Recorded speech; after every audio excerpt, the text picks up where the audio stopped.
Jai Gurudev Bela. I have muted also. Unmute yourself. Jai Gurudev.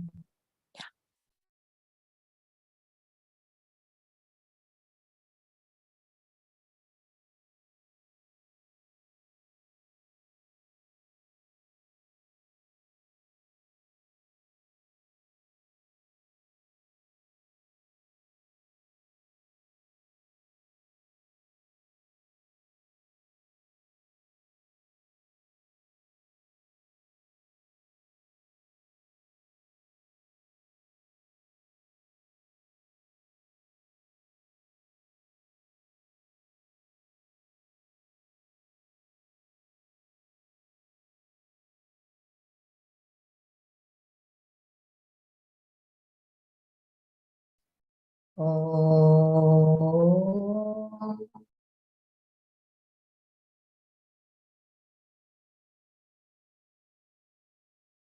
Om.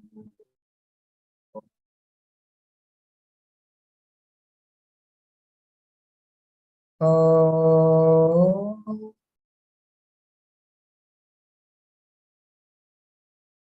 Om Sahana Bhavatu Sahano Bhunaktu Sahaviryam Karavavahai Tejasvinavadhi Tamastu ma Vidvishavahai.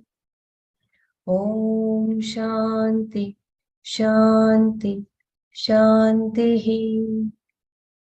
Narayanam Namaskrityam Naram Chaiva Narottamam Devim Saraswatim Vyasam Tato Jayamudiraye. Hari Om. Jai Gurudev. So yesterday we had seen about Dhyana Yoga. I will just repeat a previous paragraph. Renunciation of the twofold activities. Krishna then goes on to describe what this person is not. Na niragniha, na cha akriyaha. These two expressions refer to the twofold activities given up by the person who takes to a life of sannyasa, Vaidika karma, scripturally enjoined activities, and laukik karma, all other activities. Before becoming a sannyasi, the person performed certain daily and occasional Vedic rituals, Nitya Naimittika karmas. All Vedic rituals imply fire, Agni, and because a sannyasi no longer performs fire rituals, the person is referred to in this verse as Niragni. Footnote: Agnihi na vidyate yasya saha niragnihi. The sannyasi gives up all other activities also, all forms of worship, familial duties, and business. In other words, he has no more roles to play as son or daughter, as a parent, as a friend, as a citizen.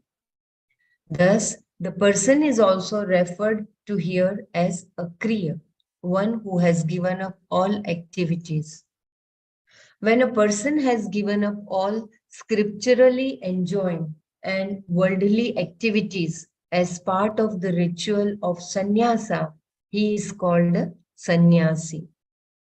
Why did you become a sannyasi is a very interesting question that people often ask a swami.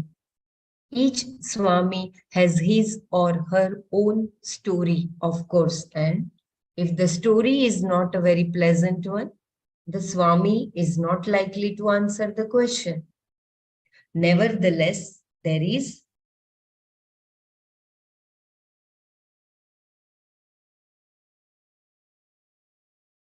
always a reason. The person may have lost his business and had nowhere to go. A person can even become a sannyasi by male these days, I'm told. The point here is that if a person takes to a life of sannyasa by choice, it does not mean that his or her raga dveshas are gone. If nothing else, the person may have the desire to save people by teaching them without really knowing what it is all about. Often such people will say, I have a burning desire to save the people, to serve the people. The question must therefore be asked, is this really a desire to save people or to save oneself? Surely, to save the people, one should first save oneself. What service can you give when you yourself require all the services? Some people are so full of raga dveshas that they are unable to understand even this simple fact. Therefore, taking sannyasa does not mean that a person becomes a sannyasi in the true sense of the word.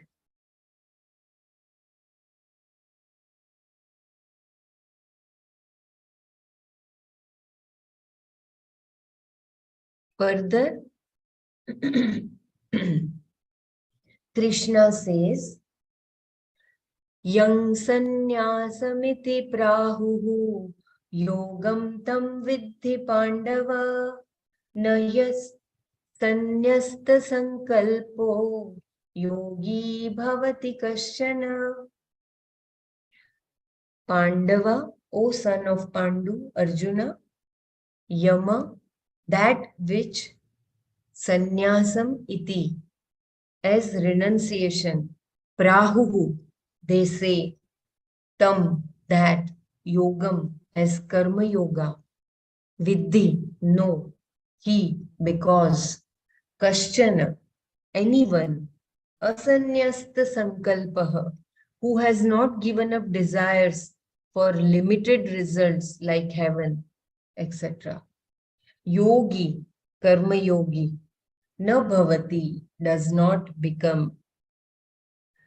O Pandava, yama sannyasam iti prahuhu tama yogam vidhi hi kaschan asanyasta sankalpaha yogi na bhavati.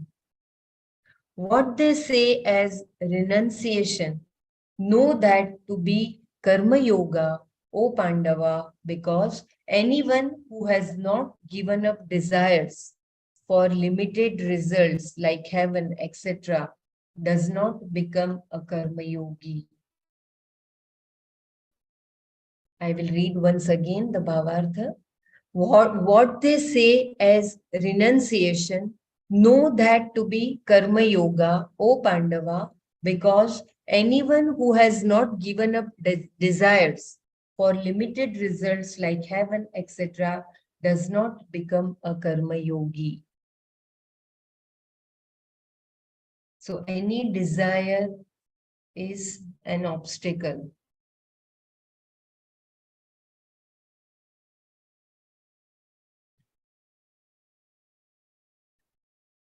The person who becomes a karma yogi has given up all sankalpas. Sankalpas are those which provide the impetus for all desires, the desire to earn money, to enhance the status of his or her family, to earn punya. Although the karma yogi has given up all sankalpas, he continues to perform action for the purification of mind. If only the activities are given up and not the sankalpas, the person is neither a karma yogi nor a sannyasi. I will read once again. The person who becomes a karma yogi has given up all sankalpas. Sankalpas are those which provide the impetus for all desires. The desire to earn money, to enhance the status of his or her family, to earn punya. Although the karma yogi has given up all sankalpas, he continues to perform action for the purification of mind.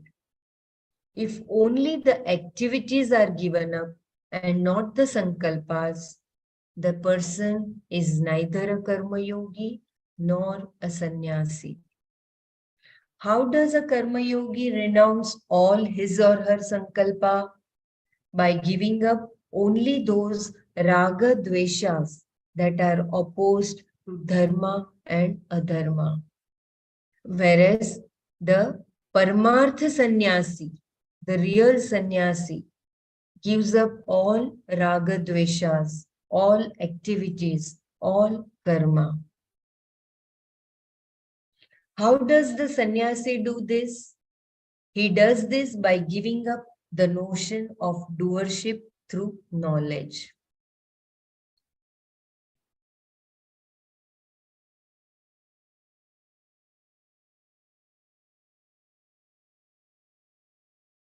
In this verse, Krishna uses the word sannyasi to mean the person who has taken sannyasa to pursue knowledge.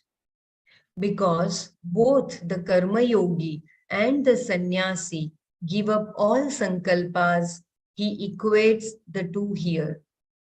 Since both the sannyasi and the karma yogi have to give up sankalpas, yogi is a kind of sannyasi. The topic of renunciation in terms of karma yoga was also discussed by Krishna at the beginning of the 5th chapter as an introduction to his discussion on sannyasa, real sannyasa. Here the topic is meditation, dhyana yoga, for which you also require karma yoga. Thus, Krishna is praising karma yoga as opposed to mere sannyasa, simply giving up of action.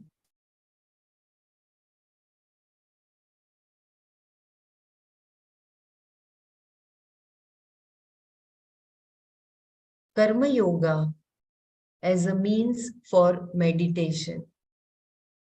Even though meditation is something that one can do by one's will, it is not effective unless the mind is ready for it. The mind's capacity to stay with itself or with the object of meditation is what we call dhyana yoga. Karma yoga is the means for preparing the mind and is therefore a means for dhyana yoga. Thus, there is a connection between karma yoga and dhyana yoga, the external and internal means for moksha. So I think again here Bhagwan is antaranga and bahiranga sadhana for dhyana yoga. He is emphasizing more on karma yoga. Anyone would like to share before I proceed to next verse? Jai Gurudev. One question, the Sankalpa has been talked of.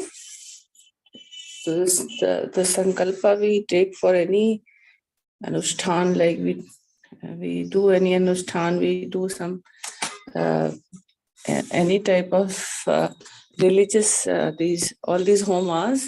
So in this way, if we are doing the Sankalpa, then we are not on the path of Karma Yoga. Is it this I way? think for moksha, we have to leave that, right? Only for antakaran shuddhi, only we have to perform all the activities.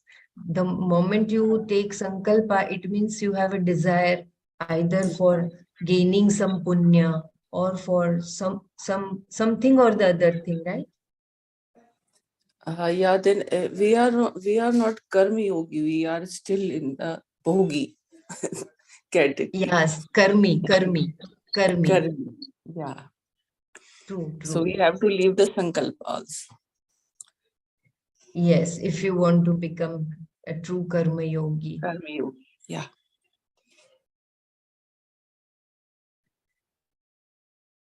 In the next verse, Krishna points out how Karma Yogi is a means for Dhyana Yoga.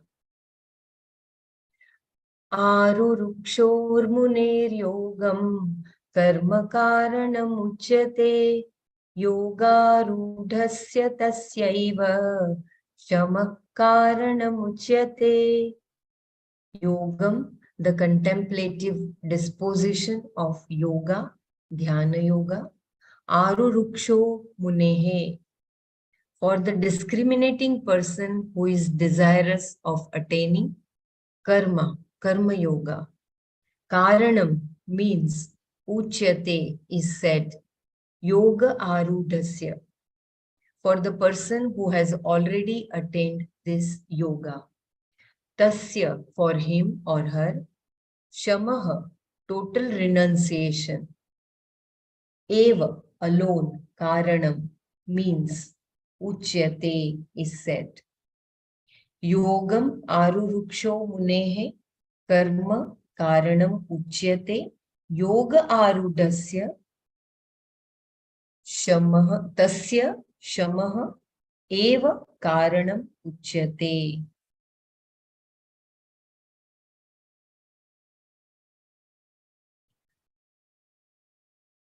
For the discriminating person wishing to attain the contemplative disposition of the yoga of meditation, dhyana yoga, karma yoga is said to be the means. For the person who has already attained this yoga, total renunciation alone is said to be the means for him or her. I will read once again the Bhavartha. For the discriminating person wishing to attain the contemplative disposition of the yoga of meditation, dhyana yoga, karma yoga is said to be the means. For the person who has already attained this yoga, total renunciation alone is said to be the means for him or her. Arurukshu refers to one who wants to climb or mount something for which there is always a method. For example, a person who wants to mount a horse, which is not easy to do, must have a method. Similarly, there are those who are desirous of mounting the horse of yoga. Yoga here meaning dhyana yoga, meditation. And what is the means?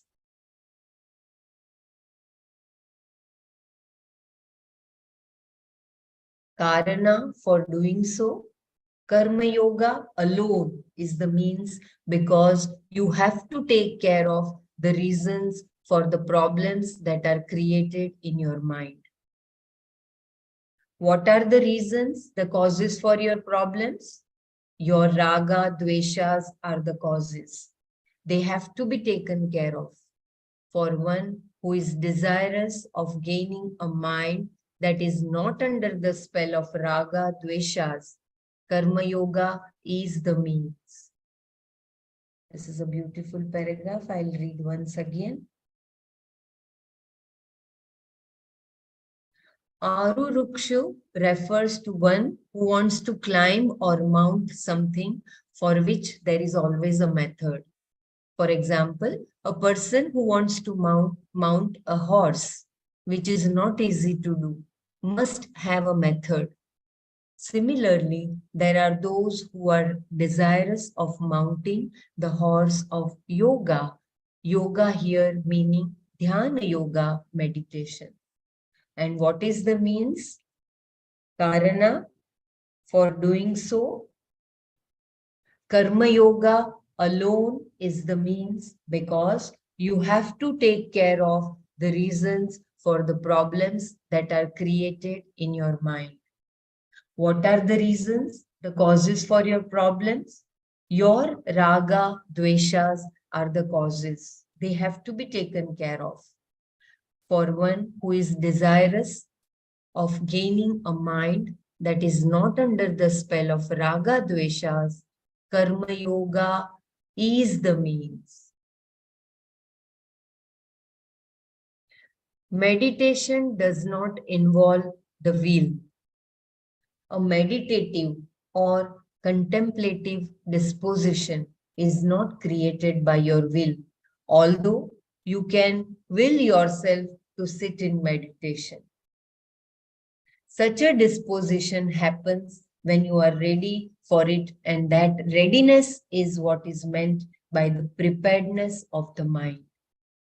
Gaining this preparedness is not given over to the hands of time, but is created by living a life of Karma Yoga. I will read once again. A meditative or contemplative disposition is not created by your will, although you can will yourself to sit in meditation. Such a disposition happens when you are ready for it, and that readiness is what is meant by the preparedness of the mind. Gaining this preparedness is not given over to the hands of time, but is created by living a life of Karma Yoga. Can you read this one more time, Bela? Yes. Meditation does not involve the will. A meditative or contemplative disposition is not created by your will. A meditative or contemplative disposition is not created by your will, although you can will yourself to sit in meditation. Such a disposition happens when you are ready for it, and that readiness is what is meant by the preparedness of the mind. Gaining this preparedness is not given over to the hands of time, but is created by living a life of Karma Yoga.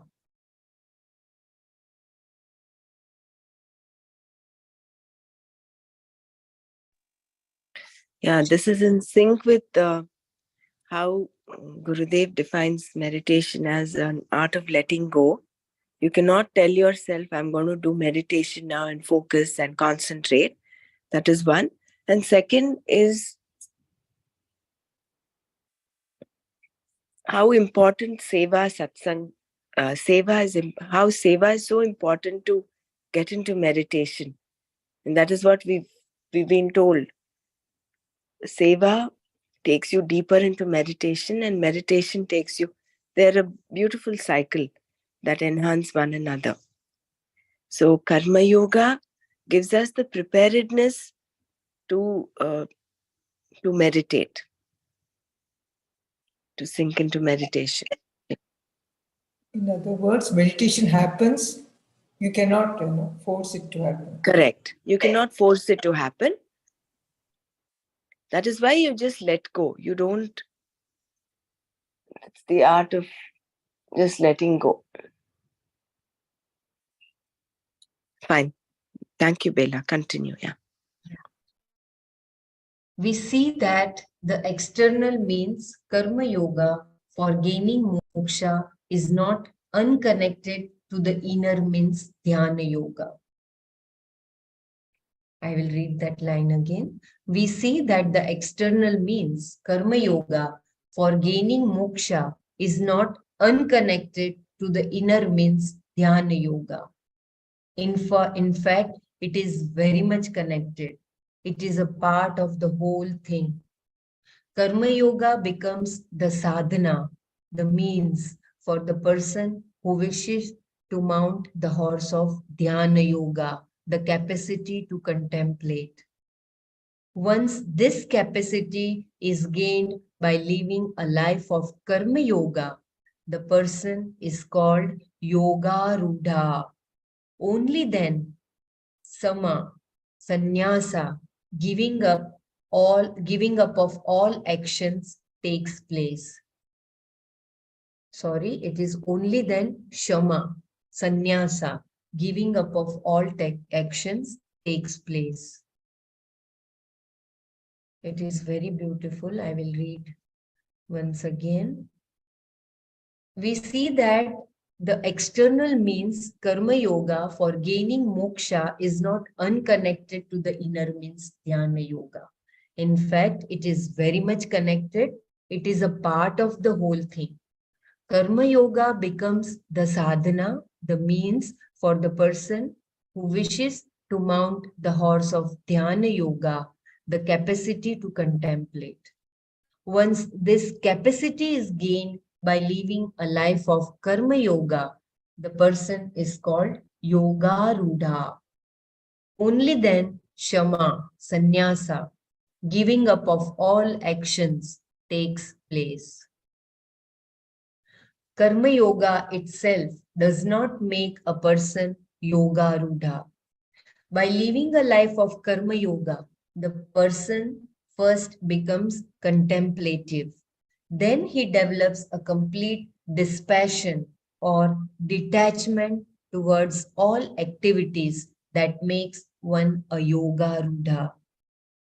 This complete detachment, complete withdrawal from all activity comes only through knowledge.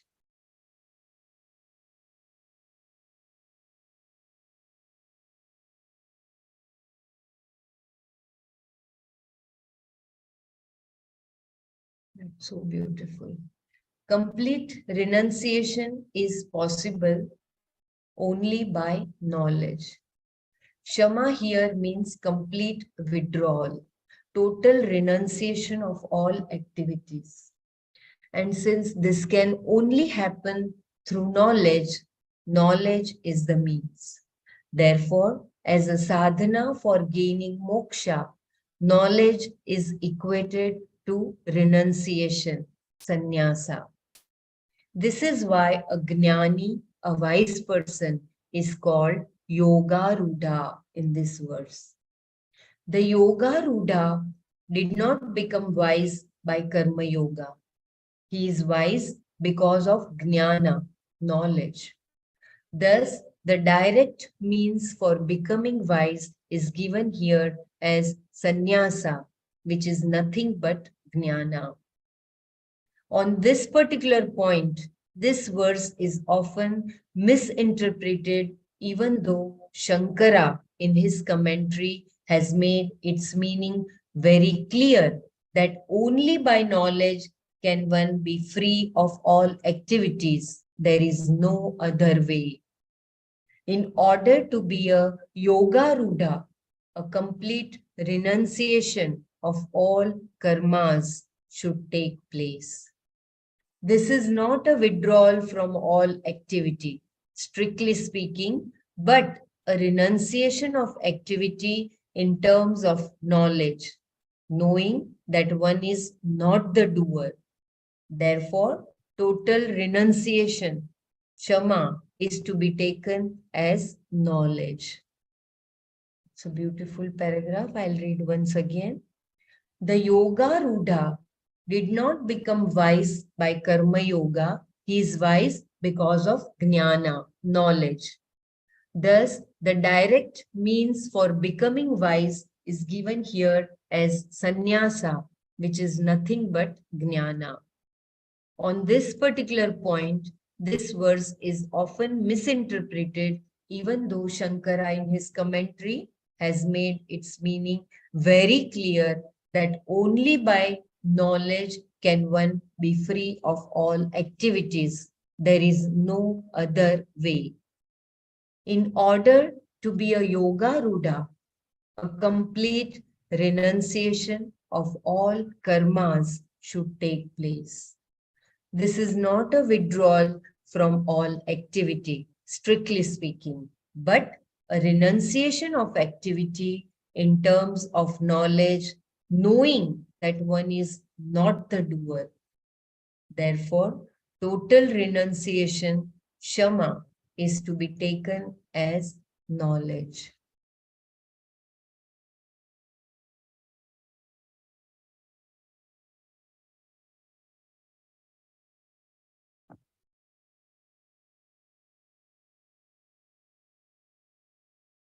So Karma Yoga as the means it was given, but then finally Bhagwan is again coming back that Jnanena eva, knowledge alone. Because with the knowledge only we can given up the Kartritva Bhavana. Karma Otherwise, yoga is a means and a prerequisite for dhyana to happen. Whereas for a person who's already achieved this state, for him, I mean, here the term sannyasa have been given a different meaning. Sannyasa here is given not just total renunciation. Sannyasa here, as Swamiji said, is knowledge. And I think Shama also. Shama is given the meaning of total renunciation, right? So I think this shloka is, this and the next shloka, I think it's good for us to redo and repeat one more time. Because yeah, shall I repeat the whole yes, shloka? Yeah, I okay. think so. Yeah. Yeah. Have you finished the shloka, Bila, or not yet? No, this shloka, yeah, this we were going to start with the fourth one. I think But- we'll do the third shloka one more time and then go to the fourth. Okay. I think the Shama here is renunciation of the desire itself. That's what it means. If there is object, then only the desire comes, no? So avoiding that object means renunciation. That is, it has to first happen. I want this to eat. Now, not to eat itself is the renunciation, you see. And after I have decided not to eat, means it has gone. But if I decided to eat, then Dhamma comes. How much to eat? So Shama is the first renunciation. That is equivalent to sannyasa only. So what a beautiful. It's not Shama is, we thought it's No, only. but the thing here, renunciation, as Swamiji and Shankaracharya have explained, With the is knowledge. not, yeah, it is not just renunciation of action. Action. It is only through knowledge, Knowledge. non-doership. It's not Yeah. like he does not eat. He does eat, Eat, but he does with a non-doership. He's in that akarta space, yeah, abhokta, akarta space. with the So knowledge. therefore, it is only with knowledge. It is only through knowledge that you can reach that So good. total renunciation, right?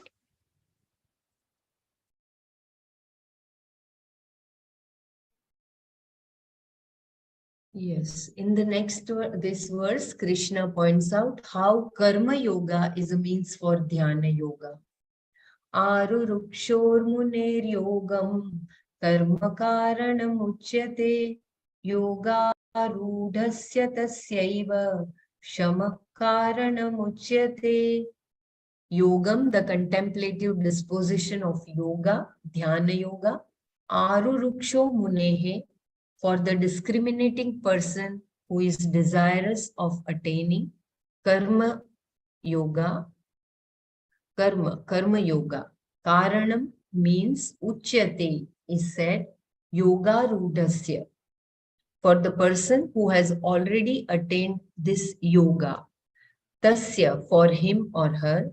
Shamaha, total renunciation. Eva, alone. Karanam means uchyate is said. Yogam aruruksho munehe karma yoga karanam uchyate yoga rudhasya tasya shamaha eva uchyate.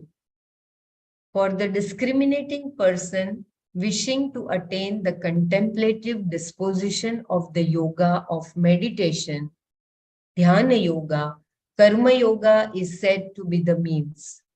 For the person who has already attained this yoga, total renunciation alone is said to be the means for him or her. So here, when he says the person who has already attained this yoga, I am not sure whether he's talking of dhyana yoga or karma yoga. Can you just read that, the meaning of yoga rudha? No, I think in the given that they have written Dhyana Yoga. The bhavata of yoga rudha, what does it mean? Yeah, yoga rudha is yoga arudhasya, for the person who has already attained this yoga. Is Dhyana Yoga. Yes, written on the first in the Yogam, in the Bhavartha Yogam, he has written Dhyana Yoga. Yeah, okay.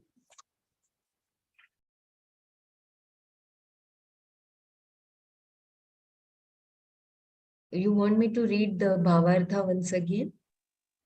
Can you just read that one more time? Yeah. Because I will not read the bracket. I think that is making things little challenge. For the discriminating person wishing to attain the contemplative disposition of the yoga of meditation, dhyana yoga, karma yoga is said to be the means. For the person who has already attained this yoga, total renunciation alone is said to be the means for him or her.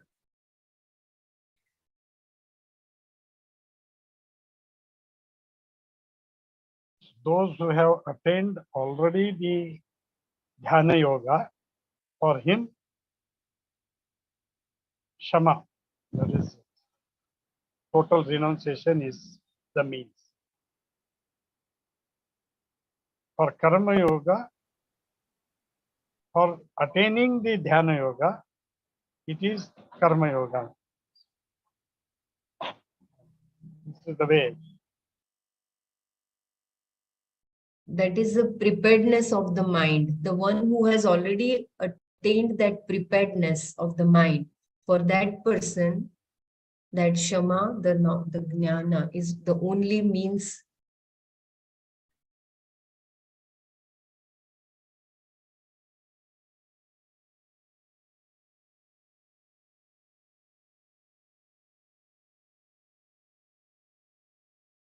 Anyone would like to make it more clear, please?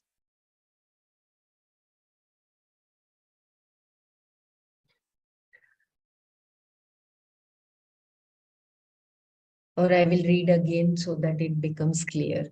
Arurukshu refers to the one who wants to climb or mount something for which there is always a method.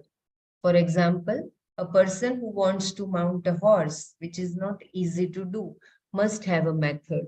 Similarly, there are those who are desirous of mounting the horse of yoga. Yoga here meaning dhyana yoga, meditation. And what is the means?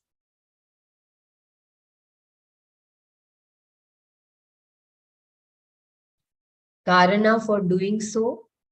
Karma yoga alone is the means because you have to take care of the reasons for the problems that are created in your mind. What are the reasons, the causes for your problems? Your raga, dveshas are the causes. They have to be taken care of. For one who is desirous of gaining a mind that is not under the spell of raga, dvesha, karma yoga is the means. I think so. It's here for the preparedness of your mind, which is devoid of raga, dveshas. Karma yoga is the means. Meditation does not involve the will. A meditative or contemplative disposition is not created by your will. Although you can will yourself to sit in meditation. Such a disposition happens when you are ready for it. And that readiness is what is meant by the preparedness of the mind. Gaining this preparedness is not given over to the hands of time, but is created by living a life of karma yoga.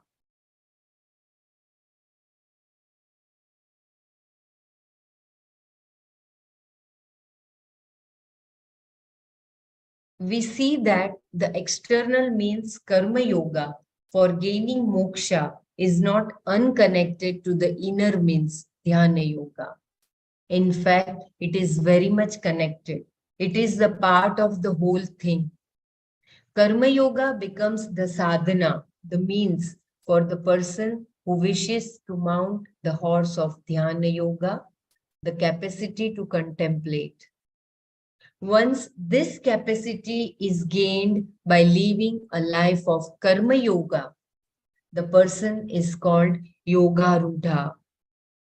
Only then shama, sannyasa, giving up of all actions takes place. Karma yoga itself does not make a person a yoga rudha.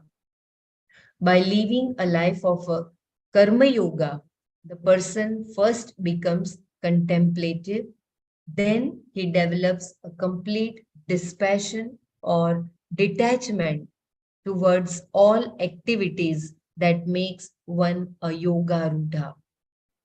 This complete detachment, complete withdrawal from all activity comes only through knowledge.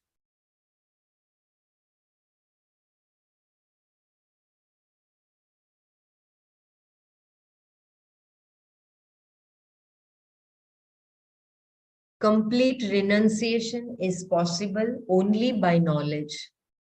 Shama here means complete withdrawal, total renunciation of all activities. And since this can only happen through knowledge, knowledge is the means. Therefore, as a sadhana for gaining moksha, knowledge is equated to renunciation, sannyasa. This is why a jnani, a wise person, is called yoga rudha in this verse. The yoga rudha did not become wise by karma yoga. He is wise because of jnana, knowledge. Thus, the direct means for becoming wise is given here as sannyasa, which is nothing but jnana. On this particular point, this verse is often misinterpreted, even though Shankara in his commentary has made its meaning very clear that only by knowledge can one be free of all activities. There is no other way. In order to be a yoga rudha, a complete renunciation of all karmas should take place. This is not a withdrawal from all activity, strictly speaking, but a renunciation of activity in terms of knowledge, knowing that one is not the doer. Therefore, total renunciation, shama, is to be taken as knowledge.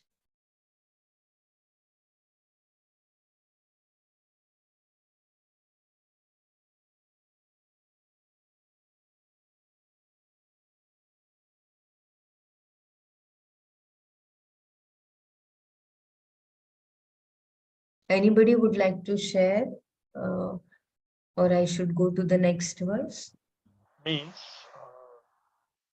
only by renunciation of work doesn't give the sannyasa.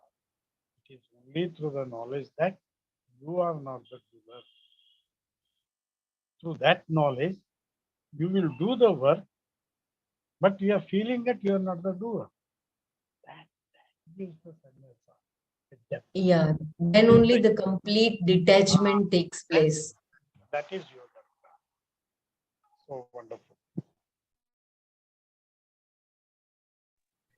So just being a karma yogi is not sufficient. So the stages are from a karmi, you become a karma yogi, and then until and unless you practice dhyana yoga, you become contemplative, you cannot reach that state where you're you're eligible for sannyasa. And then for a yoga rudha, the one who is established in this state, in this art of contemplation, then for him, jnana is the only means. So ultimately, the last step, final step is only jnana. But for a karma yogi, for a sadhaka mumukshu, just practicing karma yoga alone is not sufficient. It takes him, practice of karma yoga makes him contemplative. So dhyana yoga becomes a prerequisite before he becomes goes to that state of renunciation, that of a sannyasi. And then finally it is shama or knowledge which actually is liberating. So initially we were, a person who is just living a morally correct life is a dharmi. He is following every aspect of dharma, but then he is not a karma yogi. So you transform yourself from being a dharmi to a karma yogi, understanding that Ishvara is the karma phala data and the karma dhyaksha, and then you offer everything to the Lord as yajna, giving up your raga dveshas. You don't keep that filter of raga dveshas. You do what is to be done, giving up that hankering for the result and the consequence. And then as you're practicing karma yoga, you automatically, of course, pursue knowledge and get into the state of contemplation.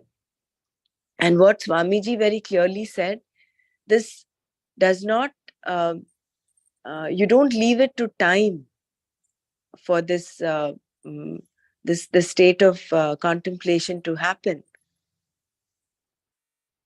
You have to work on your raga dveshas. It is not like someone who's practicing. It is not. It's something that will eventually happen. You have to live a life of alertness, of awareness, so that you do not let your raga dveshas govern your actions.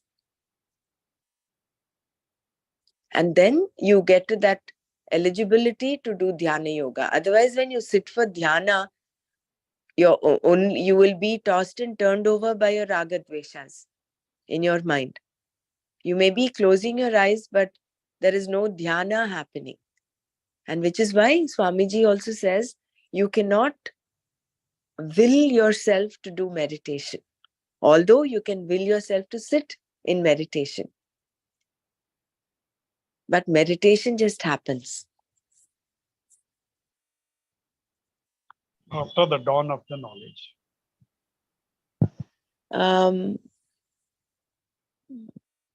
After the dawn of knowledge, when you are kind of rid of your raga dveshas, then meditation happens. And then that makes you eligible for knowledge to happen. In that seat of meditation, when you have, like we initially in the introduction, it was mentioned, right? The dhyana yoga is required for nischala tattva, the steadiness of the mind. So the whole purpose of dhyana yoga is to steady the mind, whereas karma yoga is to purify the mind. And in that steady mind, then knowledge, the shama, can take place. Beautiful progression. We have to understand this. Otherwise, we will be many times thinking about it, and if you don't know the process, you will not reach anywhere. Wonderful. And moreover, this raga dvesha, your slightest trace of also should not be there in the innermost core of being.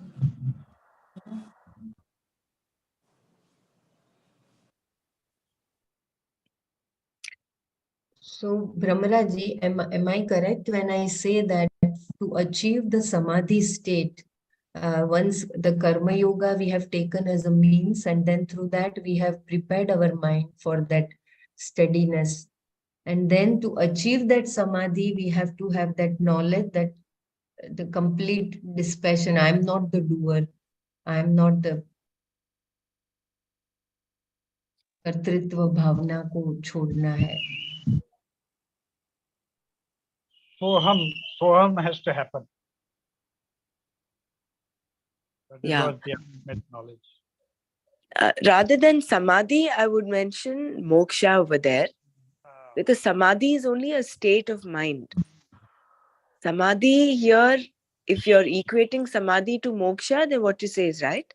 But if samadhi, if we understand samadhi as a state of just that state of steadiness, state of stillness in the mind, that No, only becomes a prerequisite for knowledge to dawn. Knowledge of knowledge that in this you are verse, Atma, you are not the doer. Brahmaraji, in this verse, he is equating the samadhi to shama.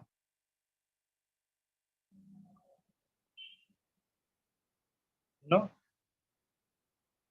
I don't know whether he brought in the word samadhi over here. No, he has not he got the dealt with shama. samadhi over here.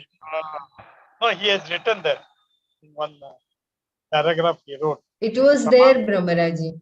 Yes. It was there. Can Yeah, you? yeah. Yes, yes. Yeah.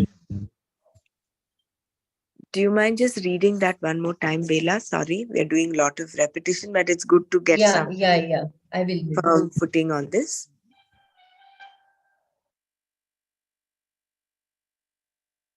Can you go down little more? No. Up.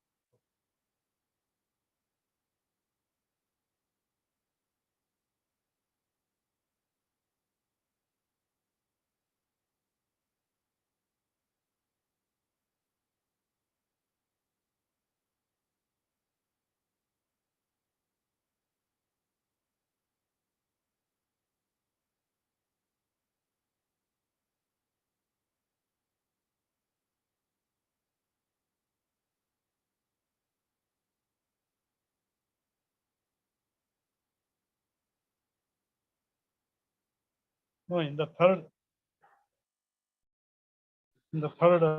person. In the third verse. You can go up.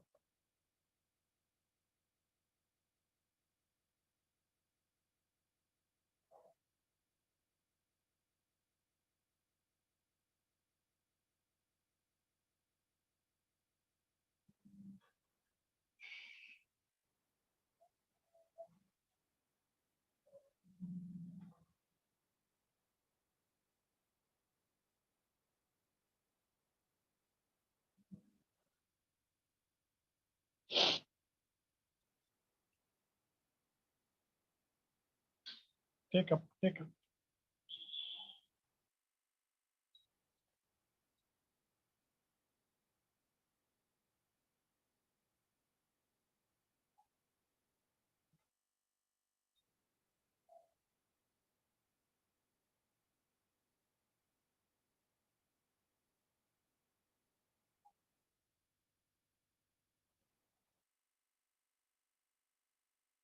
Here it is.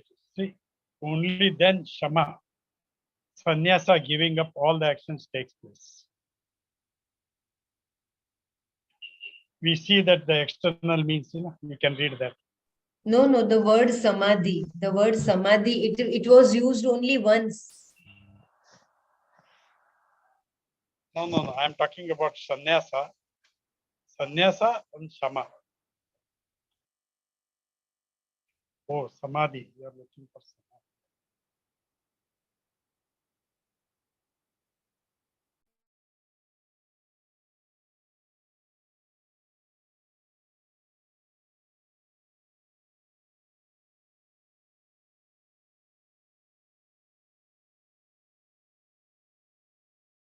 The only thing is that the words have to be taken in their context. Like, for instance, and there are some verses where Atma is considered the mind. So I think similarly, here we'll have to take it in the context in which this verse is being given.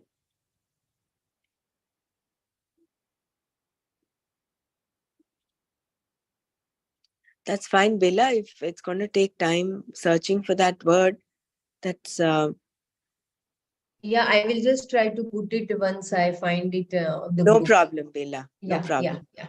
But can Shall you I? just repeat what you said? Because based on that, then we'll go on to the next verse. You had mentioned. No, I think Brahmaraji, if it is not correct, then it may confuse the people. So I don't want to say it because there is a proper, as it is said by Swamiji, there is a method for everything. So I think that is very, very important that we.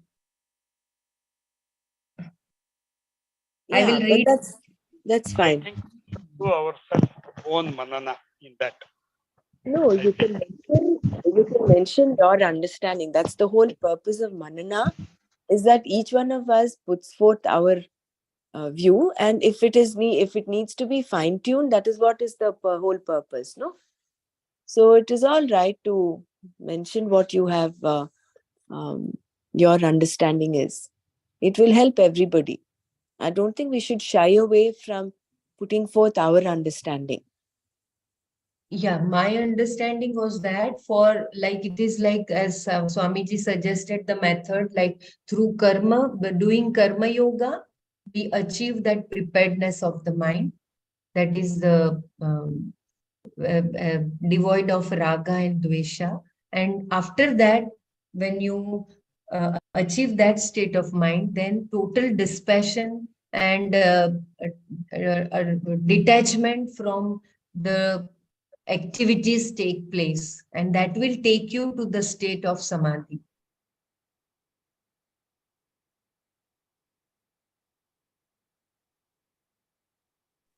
Samadhi was just mentioned. I think what I remember yesterday, it was mentioned that it is the lack of thoughts, which when thoughts are not coming, then that is the state of samadhi. It was mentioned yesterday, what I remember.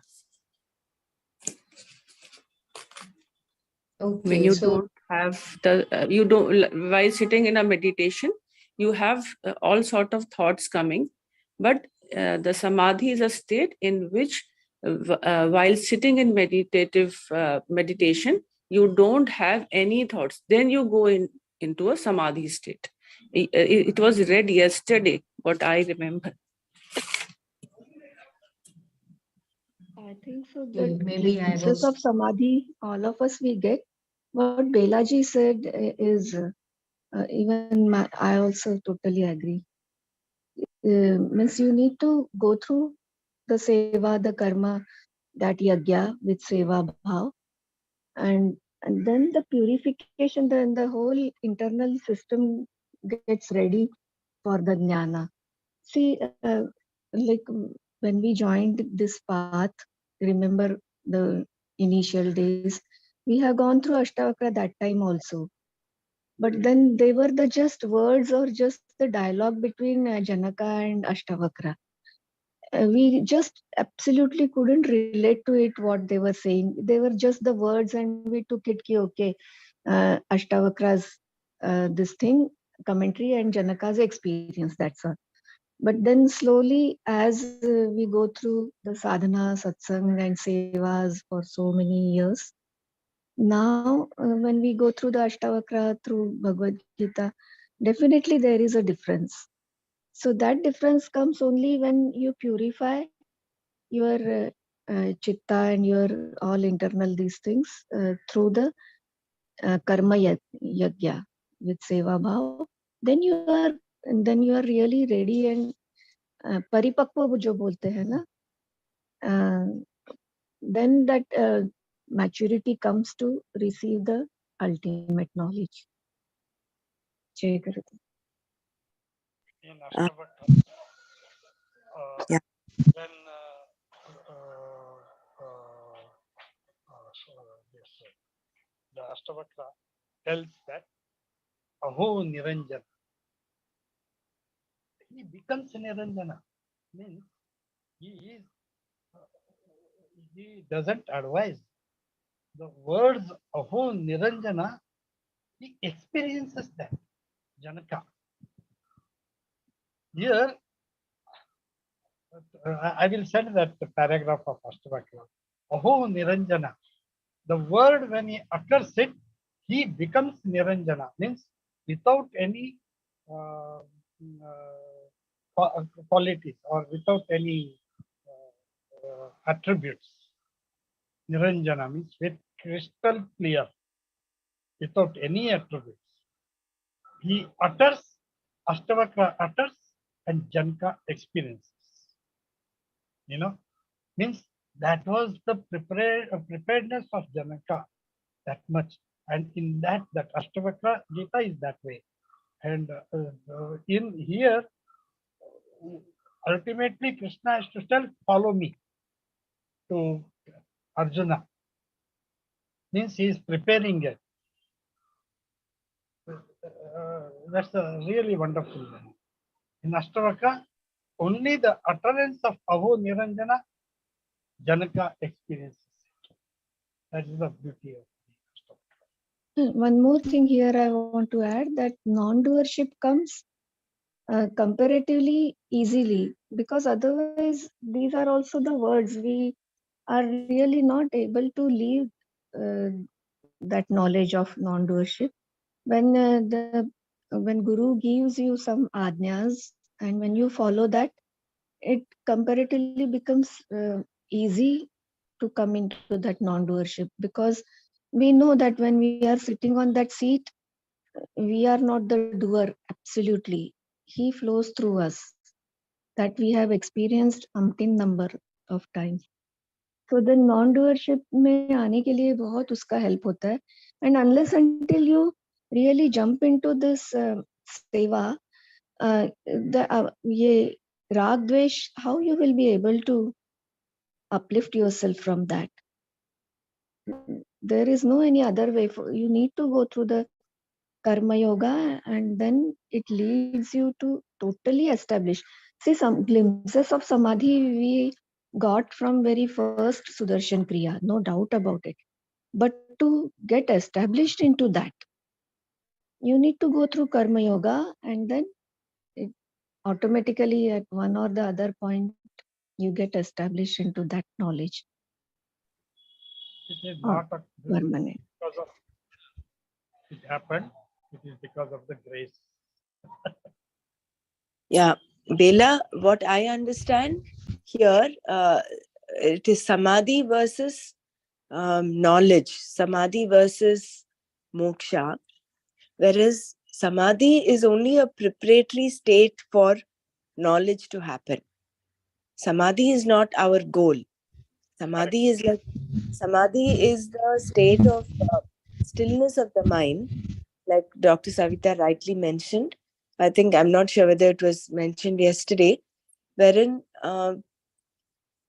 with that practice of dhyana yoga, you attain that level of samadhi, and that is the yoga rudha. Yoga rudha is the one who is already established in this dhyana yoga. For him, knowledge is the only means for total renunciation. That is, I think, as I understand this verse is. So it is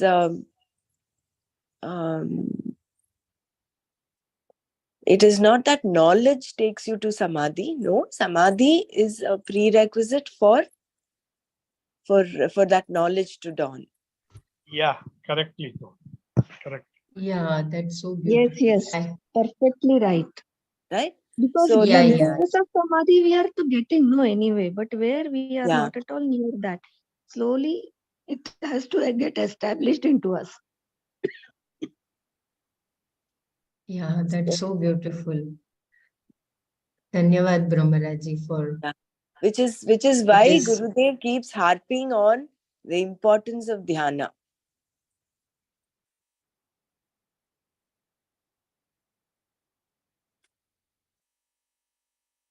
Seva is important, but meditation is also very important. So it is a combination of both karma yoga and dhyana yoga that you take yourself to be eligible for knowledge to dawn.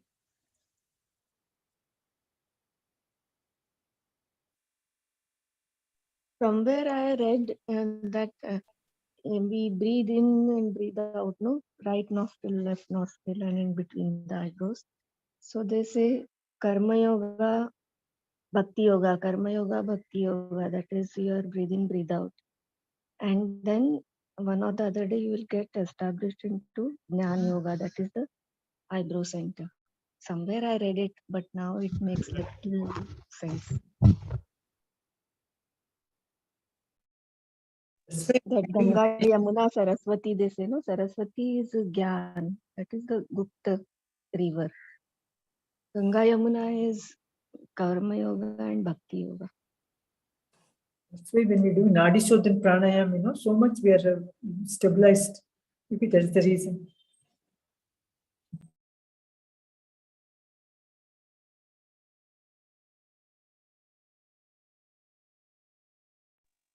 I think in yesterday's uh, description, the introduction to Dhyana Yoga, he has mentioned clearly, like, it is not enough if a person is just practicing Karma Yoga. He has to develop that the stillness of the mind as well.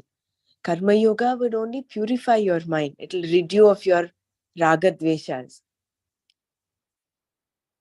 But beyond that, if knowledge has to dawn, developing that manas nischala. Chala is the mind continues to be in a state of flux. There is activity happening in the mind. So, but to still that activity, to bring that to a standstill, that stillness of the mind, Dhyana Yoga is the means.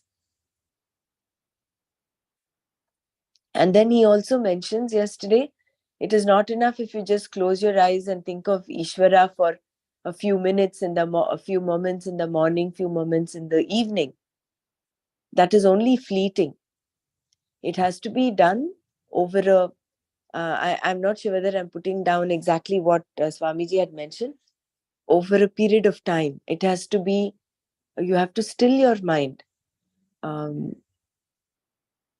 Sit in the seat of contemplation. That is why he says, you take your, where you equalize your in-breath and the out-breath. If you remember the last few verses in chapter 5, where he introduces the concept of meditation. For that, you have to, where you equalize your in-breath and out-breath, taking your attention to the eyebrow center.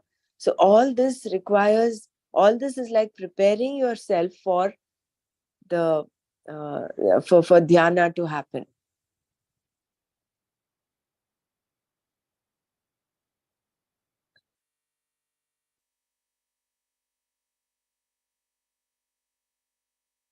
And how Gurudev has so beautifully given us those 20 minutes.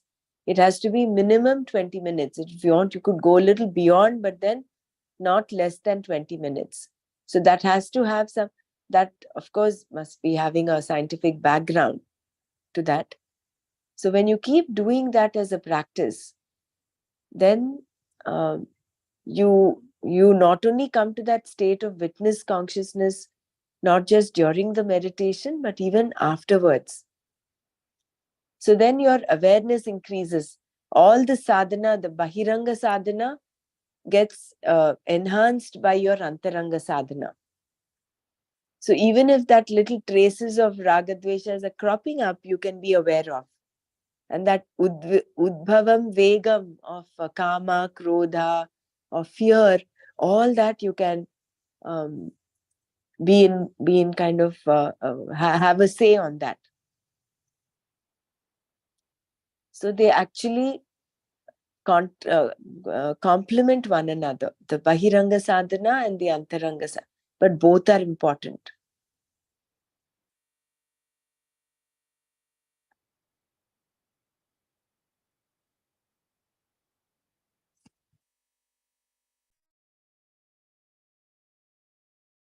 Yeah, that's so beautiful explanation, Brahmanaji. Very nice.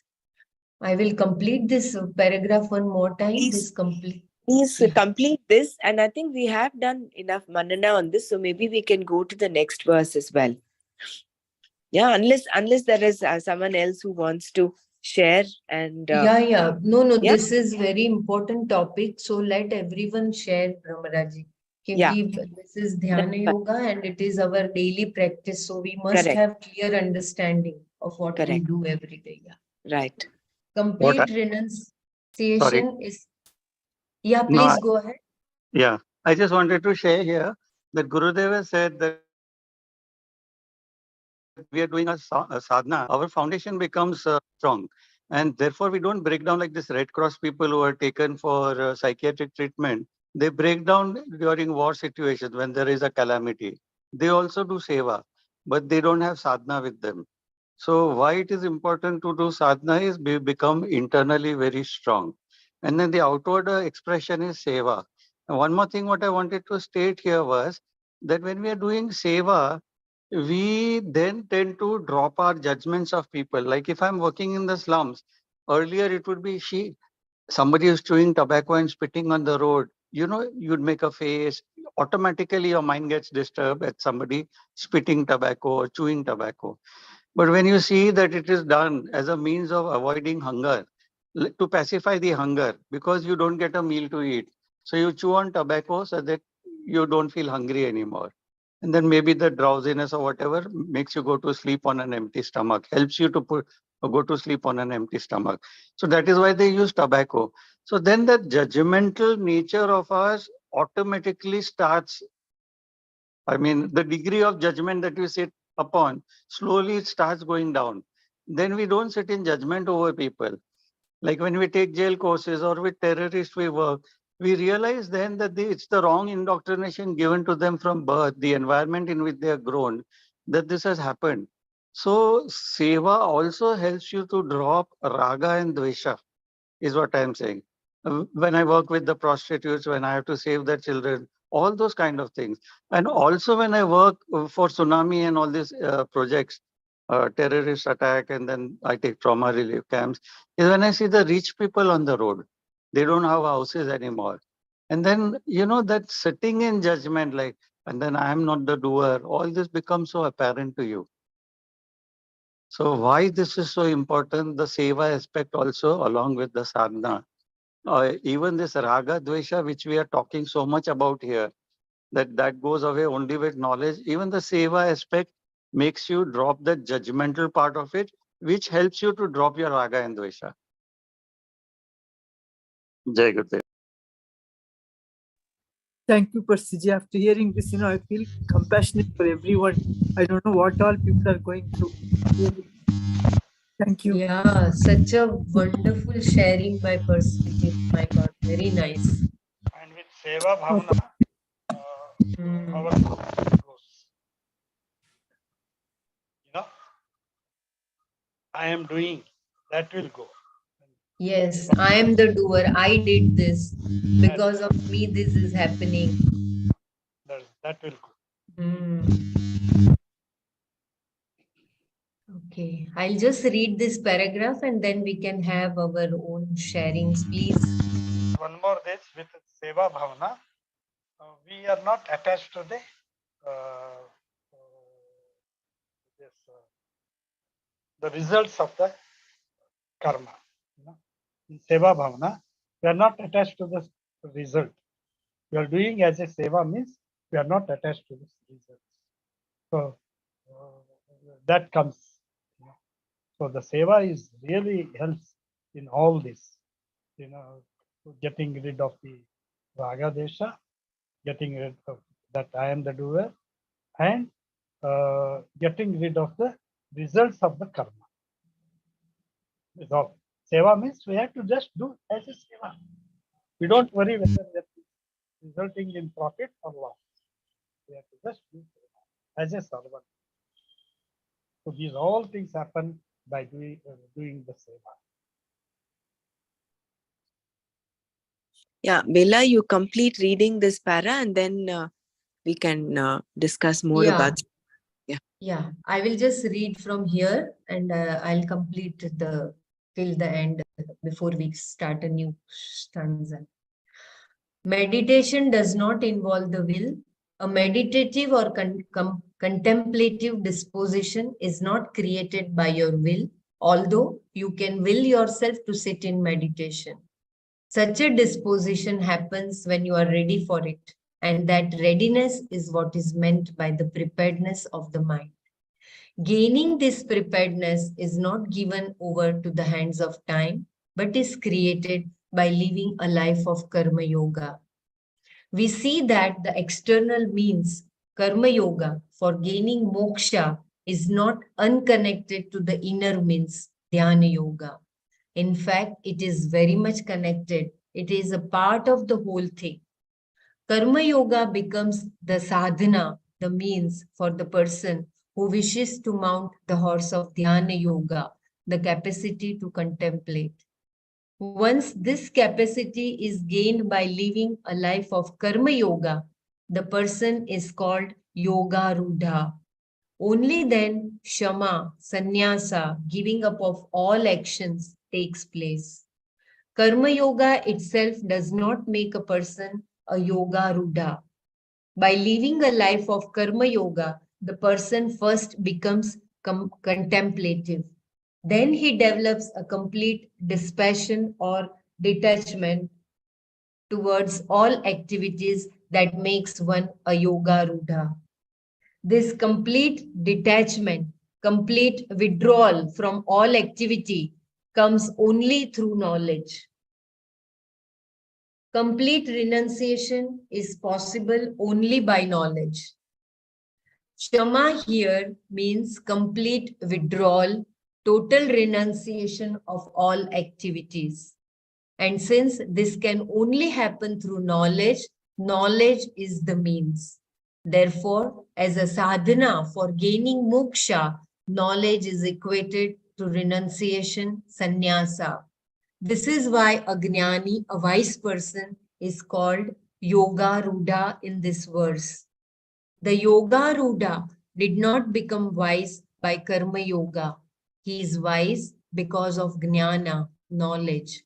Thus, the direct means for becoming wise is given here as sannyasa, which is nothing but jnana.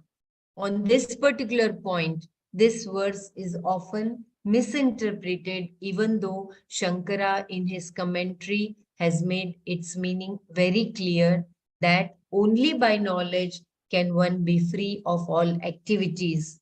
There is no other way. In order to be a yoga rudha, a complete renunciation of all karmas should take place. This is not a withdrawal from all activity, strictly speaking, but a renunciation of activity in terms of knowledge, knowing that one is not the doer. Therefore, total renunciation, shama, is to be taken as knowledge.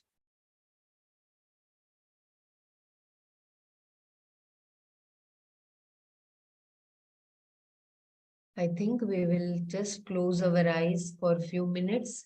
Today was a very beautiful session. So kindly contemplate on that and please share after a few minutes your takeaways.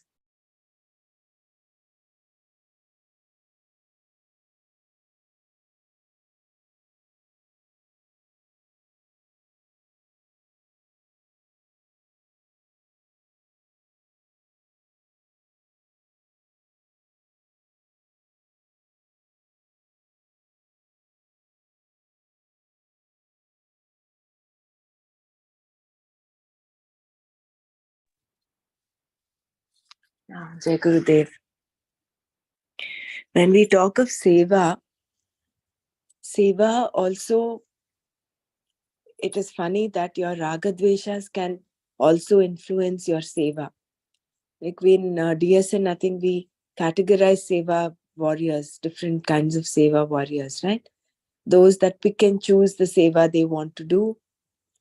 It is funny that, when I went to the ashram this time, went to the kitchen to do the kitchen seva. And there you have different section people, you have different vegetables there. There is peeling, there is cutting, um, there are some people were squeezing lime. So there it occurred to me, even there, one might get carried away by their ragadveshas. What seva you want to do? I don't want to peel. I don't want to cut. I want to do only this.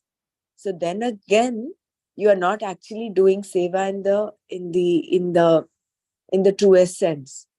What Gurudev says, seva is you're in a state of readiness to do. It's an attitude in your mind. Wherever it is required, you do it without putting up your own likes and dislikes there. So Yes. if you can walk in there, and wherever you find that there are less number of people, and it is not because you like to do this, you don't like to do that, then you would be doing seva in the truest sense. So even when we do seva, it is important for us to check whether we are doing it. Are we just doing it out of convenience? And are we letting our likes and dislikes come in deciding what we take up? Or are we just doing it because it is required to be done? Because we're talking so much about seva, and like what Persiji said, very true. When you're in that state of non-judgment, then that is when true seva happens. You're required to do it, and then you do it. Otherwise, you can say, oh, why should I go to that slum area and do? I will do it somewhere. I'll do seva is seva, so I will do it somewhere else. So then you're picking and choosing. Then you're like a butterfly. You just want to, for, get onto the flowers and sip nectar. You don't want to go to the garbage and remove whatever, if garbage removal is required, you might say, no, I'd prefer to be on the flowers. So seva is being in a total space of readiness to do what is to be done, what is required at that point of time. I would go one step ahead and say that some of us now who are having so much of knowledge, we can help them to grow in that seva also. And if time permits, I'd like to say something like what I did. Should I go ahead? Of course, Yeah. please go ahead, Persiji.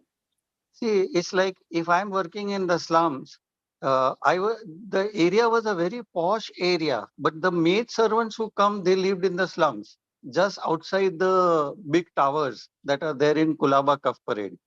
And that was a complete slum area, like. And here, like this rich people, first I said I would go and talk to them as to wow, it was such a wonderful experience and all that, and how it was so mind blowing and all that. And then they would, and then they would ask, how could they contribute? They are not in a position yet to come down and mix with the so-called dirty people whom they think them to be dirty, or at a lower strata of society. So I would say, okay, you make shira, that suji ka halwa or something in a stainless steel box and give me, and I will distribute it after the satsang. We have satsang and dhyan there, and then I will distribute it, and that will be your seva. So they started feeling, okay, they have that sense and purpose of being useful to the seva in the slums by this. And then I would go and glorify all the events that we had over there. Oh, how the children were so wonderful. By the fourth Thursday, the children would start cleaning up. So we didn't have to clean with our brooms. The place was already clean and neat. So what we talk about health and hygiene, that is, okay, now the place is neat and clean. So then we said, you feel like coming? I think you feel like coming. Is it so? They say yes, but we can't sit on the ground. Okay, we'll organize plastic chairs for you. So we organized plastic chairs for them and they started coming. And then when then they saw the small children coming and taking in those, we have those patte disposable these things in which we give the shira, the suji ka halwa, all that they saw it, and they saw this poor downtrodden who would never have to have this. Felt so happy. They started enjoying the satsang. They would come in their spotless white clothes or whatever fineries, but they started getting involved. how we can involve people to another higher level of seva. Some of us can at least start doing that, is what I'm saying. I mean, even sitting into over judgment on people who are doing seva. Why? What should I say? Inspire them to do a higher level of seva.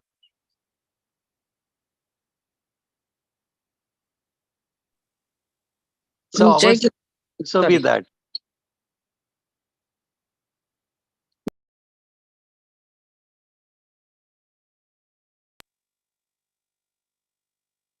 Yes, I finished. I just wanted to share this example.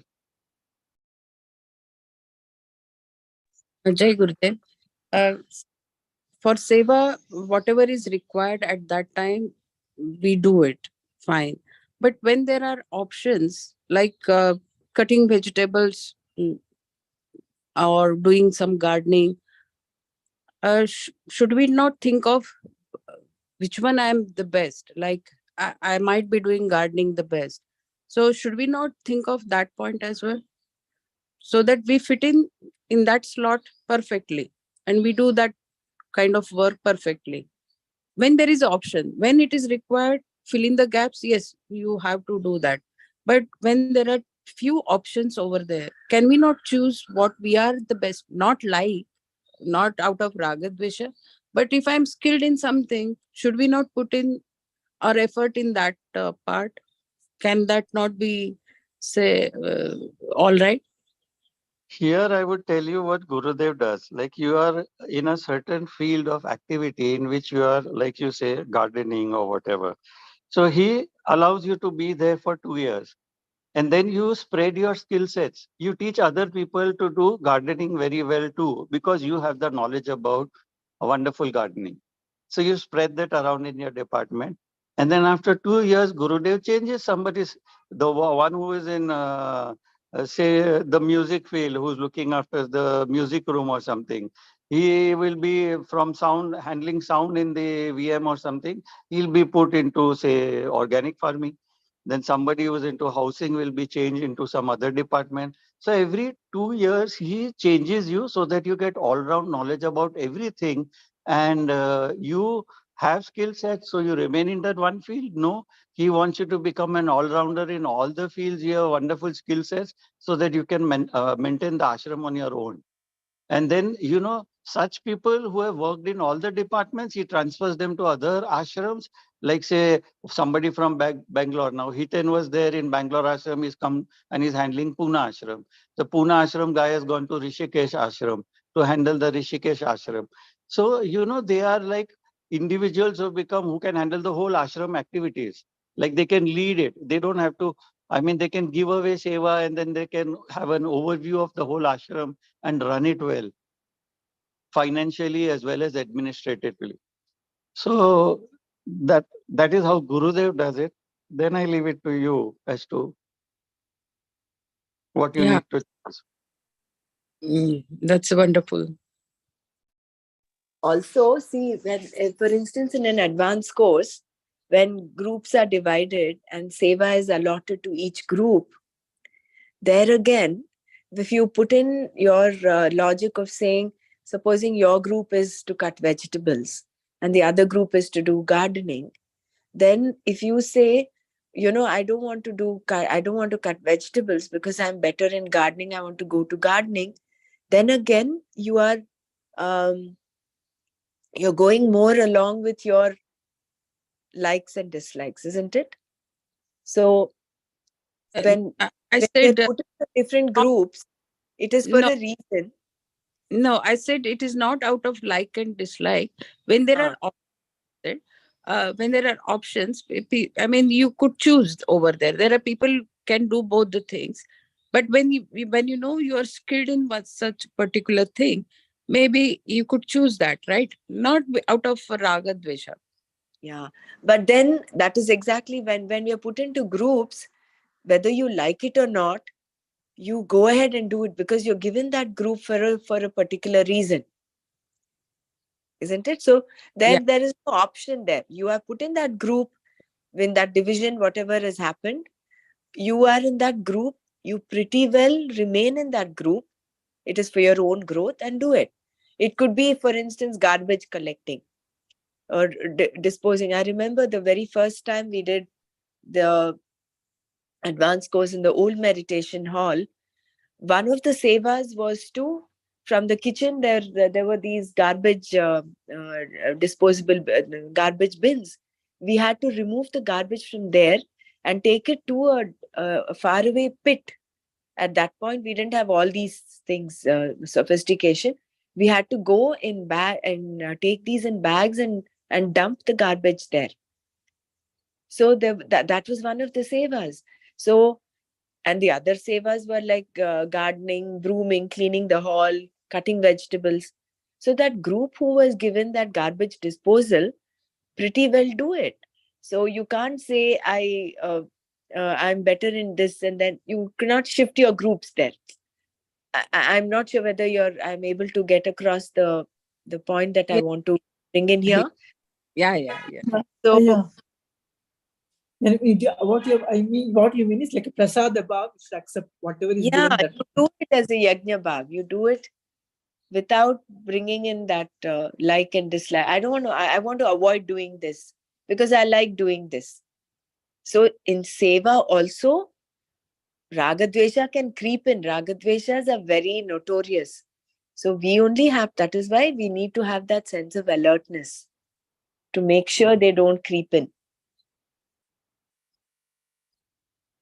And also, Didi, we should be open, because that would be for our own growth. Whatever Correct. comes, just take it. So, Yeah. and whatever we like, if that comes, that also we can take it. And as Persiji told, whatever new comes, we take it as an adventure, and that is for our own growth to learn new. Very right. Very right.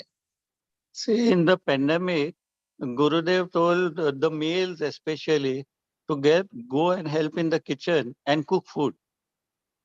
I did it and I put the photographs on Facebook. I cooked myself. So, it's like anything that is new seems to be difficult. But once you do it, it becomes so easy. And then you can even master the whole art of cooking, sort of. Yeah. So, yeah, I mean, Gurudev himself comes out with this kind of new things during pandemic, rather than sit and wallow in self-pity. Oh, I'm at home, I have to work from home and all. Go help out in the kitchen, do something new. And Yeah. that newness of doing something itself helps you to come out Not of that. only that, our society is rid with so many concepts. This is what a male should do, this is what a female should do. They're all rigid concepts that the society creates. So this is actually breaking all those concepts. Gurudev himself goes to the kitchen, takes on an apron and cooks. So many times he's done it himself. He serves. And as far as I know, he is when we had the old ashram, there were times when he would go and clean bathrooms. So he's just breaking all those concepts that should and should not. No.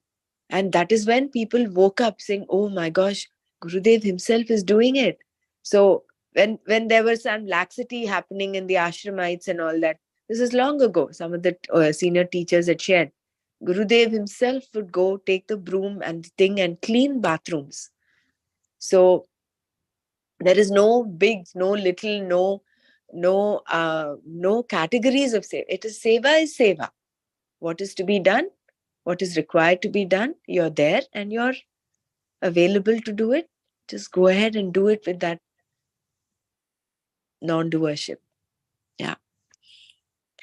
I think we will stop here, maybe 6:33. Just a quick one. Yeah. Mother went through a supra special surgery, and just that day, night before, whole night we both were listening to AOL radio because we both couldn't sleep, and she couldn't sleep because for certain conditions. So that plus yesterday, the whole morning and all, she couldn't sleep. So I just put the meditation which was done in Mumbai, and she dozed off. For 2-3 hours she slept off. So I just wanted to share, and thanks for your blessings. I know all blessings I've considered Yeah. that they were showering. All thank you so all our much. prayers for her speedy recovery, Mrinal. Yes, yes. Yeah, she's recovering very fast. Very So good. whenever I get time, just put the meditation or the bhajans. So Right. she's relaxed. Yeah. Very good. That Thank will you so build the tattva. Yeah. much. Jai Gurudev. Jai Gurudev. I just add here, like Gurudev says, when somebody is undergone an operation or he's very ill or something, a tumor has been removed or such thing, you play gently in a low tone, maybe Vishnu Sahasranam near that person. And that I told Okay. even cancer courses to be done. Like, just let that person listen. No need to chant or anything. Just let them. It helps in recovery, is what Gurudev says. Vishnu Okay. Sahasranam. Oh, thank you so much. I'll do that. Very good. Very nice. Yeah. Thank There is some scientific reasoning also regarding Vishnu Sahasranam. Maybe I will share that in the group. But thank you for sharing, Percy ji. And he said to listen to Vishnu Sahasranam, sorry, by T. Ranganathan, because jo uchchar bolte hai na, he says that that is very correct of T. Mm, Ranganathan. yeah.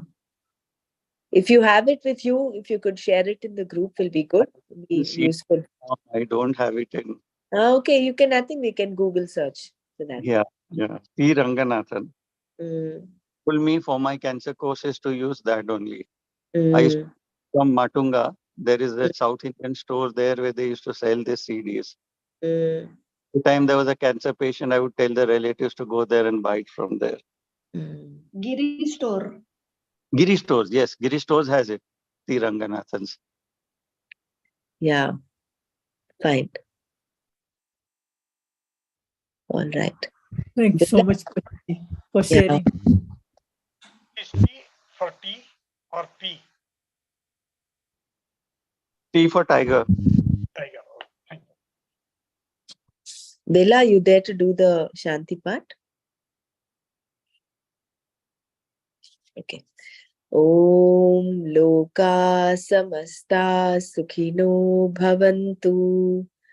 Om Shanti Shanti Shanti. Om Tat Sat Shri Krishnarpanamastu. Jai Gurudev.